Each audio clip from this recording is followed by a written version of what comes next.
Bonjour mes frères et sœurs dans le Seigneur, vraiment une fois de plus je suis encore content d'être encore ensemble avec vous. Donc aujourd'hui on va parler de l'inquiétude. C'est très important mes frères et sœurs parce que tu peux ouvrir une porte à l'ennemi en s'inquiétant. Quand tu es plongé dans beaucoup des inquiétudes, c'est pas bon mes frères et sœurs. On va d'abord voir le dictionnaire. Qu'est-ce que le dictionnaire nous dit concernant l'inquiétude? C'est quoi l'inquiétude? C'est quoi? Voyons un peu la définition. C'est quoi d'abord l'inquiétude? État de celui qui est inquiet ou qui n'a pas le repos moral. État de tourment. Deuxième définition. État de tourment. Troisième définition. Changement qui fait que l'on est toujours mécontent de l'état où l'on se trouve. Quatrième définition, on dit encore quoi? Manque de tranquillité, de repos physique. Voilà, donc vous voyez mes frères et sœurs, l'inquiétude. Ça veut dire c'est quelqu'un qui n'a pas le repos moral. Tu es mal à l'aise, tu n'es pas tranquille, moralement, spirituellement, même tu es tourmenté, tu n'es pas en paix. Mes frères, c'est ça qu'on appelle l'inquiétude. Et c'est très dangereux, mes frères et sœurs. Quand tu as tout moment dans les inquiétudes, c'est très dangereux, mes frères.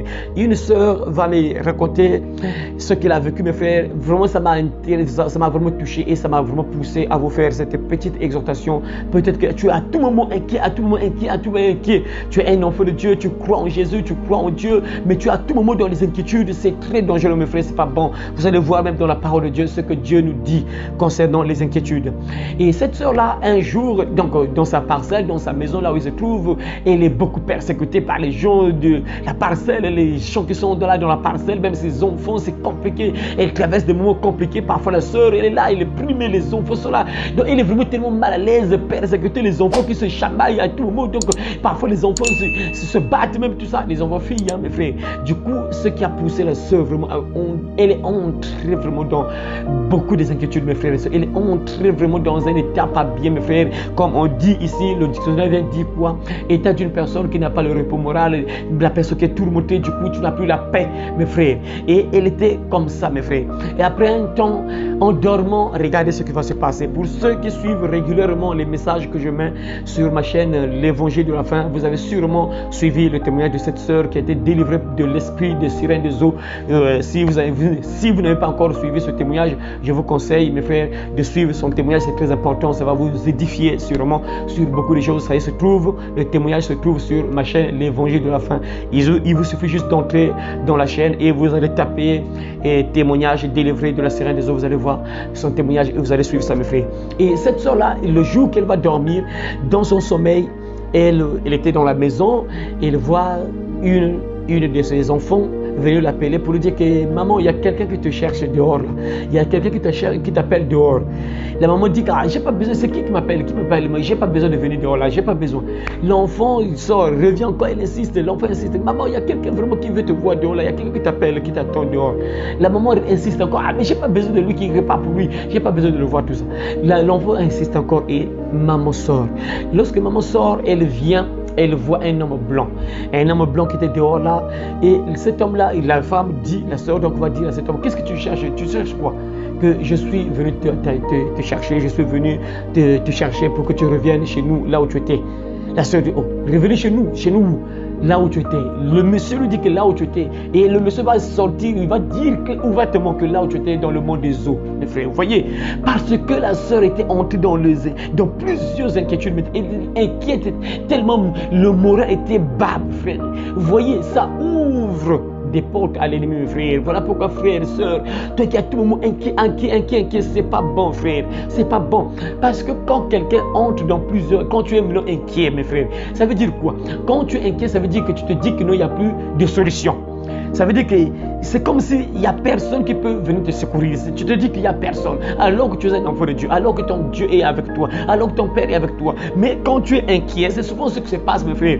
Quand la personne est inquiète, ça veut dire que la personne entre dans un état où la personne se dit qu'il n'y a plus de solution. Il n'y a personne qui peut me dire, moi le problème que je vis là, cette situation-là, comment je vais faire, comment je vais vivre. Et du coup, mon frère, ça pousse à la personne en fait de perdre même la foi. Si la personne n'est pas trop solide, tu peux même perdre la foi. parce que tu te dis qu'il n'y a plus de solution, il n'y a personne qui peut me secourir, il n'y a personne qui peut venir à mon aide. Donc du coup, tu te dis qu'il n'y a plus de solution, donc il n'y a pas Dieu qui peut qui peut venir t'aider. Vous voyez mes frères, donc ça pousse la personne à perdre la foi. Tu peux perdre la foi. Voilà pourquoi quand tu perds la foi, ça c'est pas bon parce que l'ennemi voit cela. Quand tu perds la foi, l'ennemi se présente maintenant, il vient te proposer la solution. C'est ça frère. Voilà pourquoi la Bible nous dit, lorsque nous lisons mes frères et sœurs, Philippiens chapitre 4 verset 6, la Bible nous dit ceci mes frères.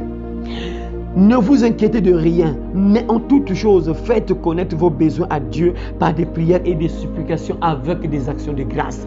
Donc Dieu nous recommande de ne pas nous inquiéter. Un enfant de Dieu ne doit pas s'inquiéter. Pourquoi? Parce que tu as quelqu'un qui est avec toi. Tu as ton père qui est là. Tu as un problème, parle à ton père. La Bible nous dit ici, quand tu as des problèmes, parle à ton papa. Ne vous inquiétez de rien, mais en toute chose, faites quoi? Faites connaître vos besoins à Dieu. Donc parle à ton papa quand tu as des problèmes. Tu es tourmenté, tu es attaqué, tu es vraiment persécuté. Ce que tu dois faire, c'est quoi? C'est parler à ton papa que papa, regarde ce que je vis. Papa, regarde ce que je traverse. Papa, regarde ce que je vis. Ne reste pas comme ça. Non, tu dois parler à ton père. Quand on te prière, c'est dans la prière que tu vas te réconforter. C'est dans la prière que Dieu va te donner la force. C'est dans la prière que Dieu va te donner de l'espoir. C'est en lisant la parole de Dieu, en te plongeant dans la parole de Dieu, en cherchant le Seigneur de tout ton cœur dans sa parole. Donc, tu es là dans la parole de Dieu. Tu pries, tu chantes, tu lis la Bible. C'est là où mon frère, tu vas voir que non, beaucoup de choses vont changer dans ta vie. Mais quand tu es là, tu te dis que non, il n'y a plus de solution, c'est pas bon frère. Dieu nous recommande de faire quoi? Il faut prier. Tu dois dire à ton Dieu ce dont tu as besoin. Qu'est-ce qui se passe dans ta vie? Parle à ton papa. Ne vous inquiétez de rien. Mais en toute chose, faites quoi? Faites connaître vos besoins à Dieu par des prières et des supplications avec des actions de grâce. C'est ce qu'il faut faire. Et ne pas être là, tu es là, tu commences à parler n'importe comment. Ah, moi, qu'est-ce qui se passe? Qu'est-ce que je vais faire? Mais comment je vais finir? Comment je vais finir moi la vie là? Non, entre prière, commence à prier frère, parce que l'ennemi voit cela. Quand il voit que non, tu es là tourmenté, tu n'es plus en paix, tu n'as plus le repos moral, physique même, tout ça, l'ennemi voit ça et il peut venir te proposer. Et il y a des gens même mes frères et sœurs, l'ennemi peut entrer dans ta vie juste dans les rêves mes frères, on ne blague pas avec ça mes frères. Moi j'ai suivi les témoignages de beaucoup de gens qui ont pactisé avec le diable juste parce que les personnes étaient inquiètes mes frères, parce que la personne s'inquiétait. Je vous donne un témoignage mes frères. Un autre témoignage, il y a une sœur, une petite fille, et à l'école, qu'est-ce qui se passe à l'école? La petite voyait que ses copines avaient des petits garçons, ses copains leur donnaient beaucoup d'argent, c'est-à-dire que leur donnaient quand même de l'argent, quoi, 500 000 francs, ainsi de suite, ainsi de suite. Donc ses copines avaient des garçons, et elle n'avait pas de garçons. Et du coup, elle était mal à l'aise, elle se disait, mais pourquoi moi j'ai pas de garçons, les autres ont des garçons, des petits copains, moi j'ai pas de petits copains, qu'est-ce qui se passe? La sœur est entrée dans les inquiétudes, et elle commençait à être inquiétée.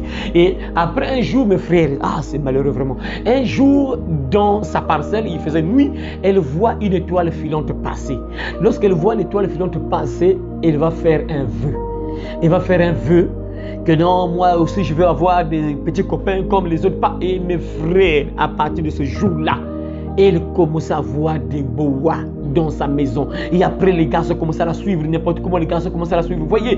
Donc, il y a des gens qui pactisent avec le diable juste quand tu es inquiet, mes frères. Quand tu es dans les inquiétudes, tu commences à t'inquiéter. Moi, j'ai pas d'argent, je vis mal. Mais qu'est-ce que je vais faire? Comment je vais vivre? Comment je vais vivre demain? Tout ça. Quand tu entres dans les inquiétudes comme ça, mes frères, le diable voit ça. Et facilement, il peut te parler.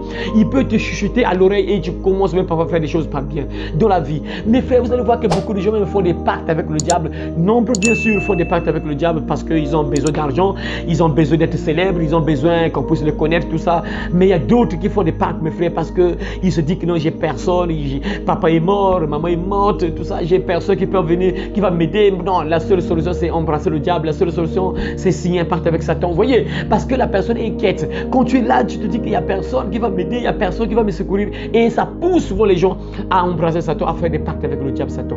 Voilà pourquoi c'est très dangereux, frère, d'être inquiet, ma soeur. Il ne faut pas t'inquiéter parce que tu as un Dieu vivant. Tu as un papa qui est là, qui veille sur toi, qui te regarde, qui est à tes côtés chaque jour, qui sait ce qui se passe dans ta vie. Voilà pourquoi la Bible dit, ne vous inquiétez de rien. Tu ne dois pas être inquiet, mon frère, ma soeur. Dieu prend soin de nous, frères. Voilà pourquoi Jésus-Christ va dire ceci dans sa parole. Lorsqu'on voit Matthieu chapitre 6, à partir du verset 25, la Bible dit quoi? C'est pourquoi je vous dis, ne vous inquiétez pas pour votre vie, de ce que vous mangerez. Ne vous inquiétez pas de votre vie, de ce que vous mangerez.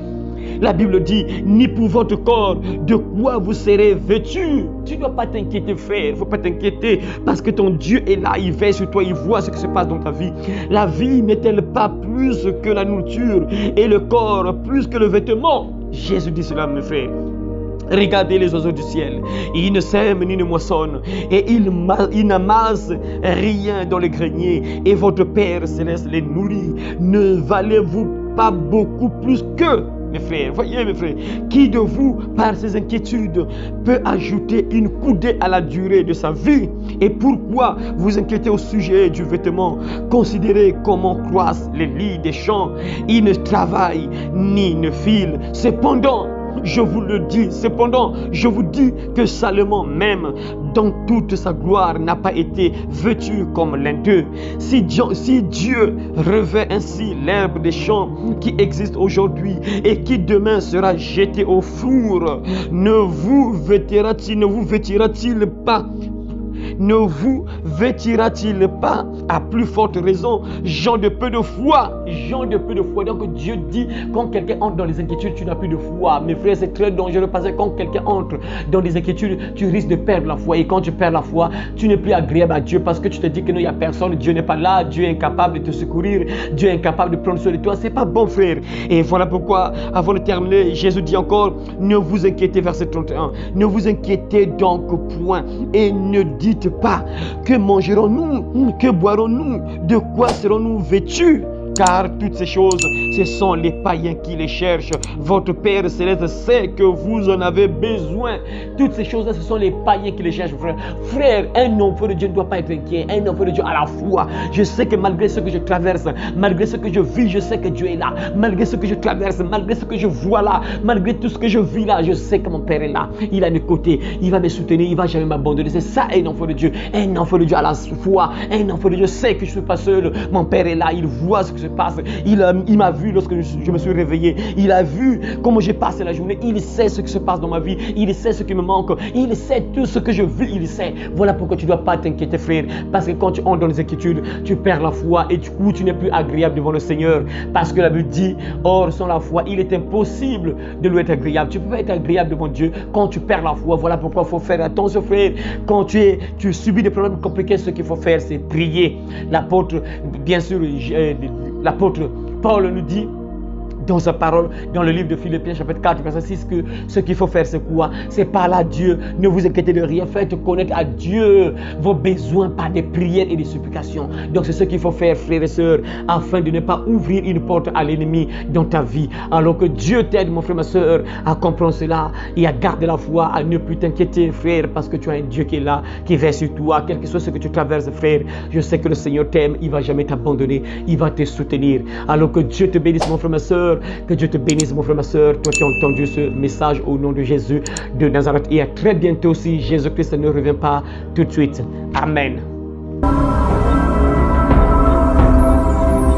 Le royaume des cieux arrive.